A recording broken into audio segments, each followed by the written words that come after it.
Assalamualaikum warahmatullahi wabarakatuh. Ini ada komentar teman kita. Komentarnya ini cukup membingungkan dan bukan membingungkan sebenarnya. Penjelasannya agak panjang ya. Beliau bilang ini, ayam tedung rawis merah kekuningan. Suruh petir, suruh pengantin, suruh apa-apa semuanya katurangannya banyak pokoknya. Dalam satu ayam tersebut.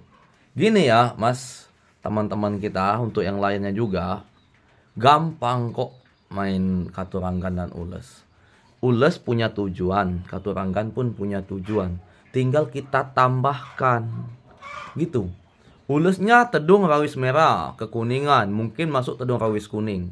Catat yang penjelasan saya atau di real FB saya, ules dan katuranggan itu tujuan tedung rawis merah atau tedung rawis kuning. Tergantung dia masuk tedung rawis kuning atau tedung rawis merah.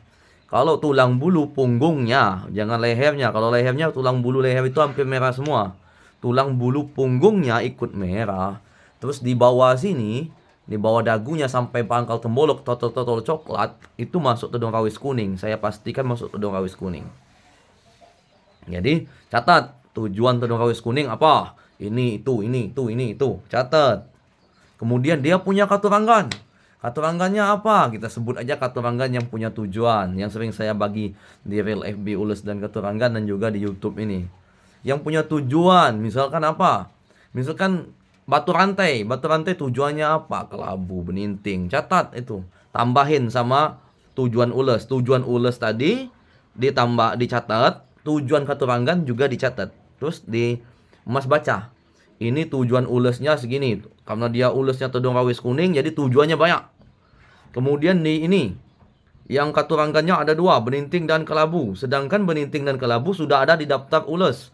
Oke, cukup. Ini aja. Berarti beninting dan kelabu kena dua kali. Kena dua kali dalam artian menang kita kalau ketemu kelabu, menang di ules dan menang katuranggan. Gas lah, itulah A1 namanya. Itulah yang namanya A1. A1 itu apa? Ules di kita, katuranggan di kita. Ules menang kita, katuranggan ditujukan. Itu A1. Jadi misalkan gini, kita agak melenceng dikit. Jangan yang serasi, jangan katuranggan yang serasi. Ini, ayam kita tedung, rawis merah. Kan kita nggak berani nabrak bangkas. Ya, beda karena kita kalah ules. Tapi kita punya nogo temurun. Nggak masalah tabrak bangkas, asal yakin dengan kualitas. Dengar seperti yang saya bilang, kualitas diutamakan. Kalau kita yakin sama kualitas kita kalah ules, tapi kita punya katuranggan yang bertujuan ke ules mereka. Gas aja gitu maksud saya. Jadi gini, tedung rawis merah misalkan ayam kita punya nogo temurun.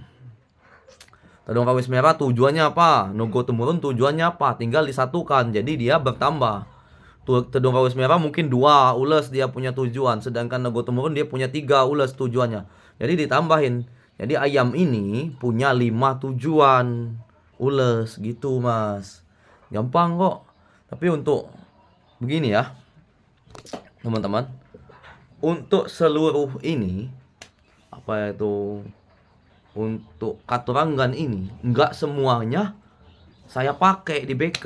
Maka dari itu saya rubah dari ilmu leluhur saya. Sedikit saya rubah. Seperti singsal halnya pecah di jari tengah. Ini banyak semuanya. Antara satu dengan kuku itu berguna. Walau bukan pecah, yang ada sisik nyelip. Nah, ataupun sisik pecah masih juga. Ada sisik nyelip. Antara sisik nomor satu dan sisik nomor 2 tujuannya ke sini. Sisik nomor 2 ke nomor 3 tujuannya ke sini. 3 ke 4 tujuannya ke sini. Dan itu tidak berlaku di BK. Tidak saya pakai di BK. Kenapa? Kurang afdol, kurang bagus, kurang nyata tujuannya. Maka dari itu saya sortir. Tapi kalau yang di jempol belakang masih banyak berguna. Masih banyak bukti-bukti yang saya dapat. Pembuktian di lapangan itu masih banyak saya dapat. Kemudian ayam dengan katuranggan di belakang ini, seperti halnya sisik jala, itu pasti punya katuranggan yang lain pendukungnya ini. Ini hanya sebagai tanda kuncinya. Tapi dia punya katuranggan yang lain yang menuju ke jala itu. Maka dari itu nggak semua ilmu ules dan katuranggan yang saya pelajari dari ilmu leluhur nggak semuanya bisa dipakai di BK. Saya pisahkan dulu, saya analisa dulu di kalangan. Gitu. Jadi dari itu pernah saya bilang ilmu ini sudah berdasarkan pengalaman saya. Ya kalau mau saya bagi sama kalian ya jelas gini. Saya dibalikan, kata-kata saya dikembalikan sama kalian. Kenapa? Oh, saya punya singsal sini. Saya tujukan ke piring, tetap kalah tedung saya. Kan itu saya nggak mau dikembalikan kata begitu. Itu. Tapi ya kalau kualitas kita bagus, ules dan katoranggan ditujukan, mudah-mudahan lah tandingnya sepadan. Ya bahaya juga kalau nabrak tanding. Oke, itu aja penjelasan dari saya tentang ules dan katoranggan beserta tujuannya. Terima kasih.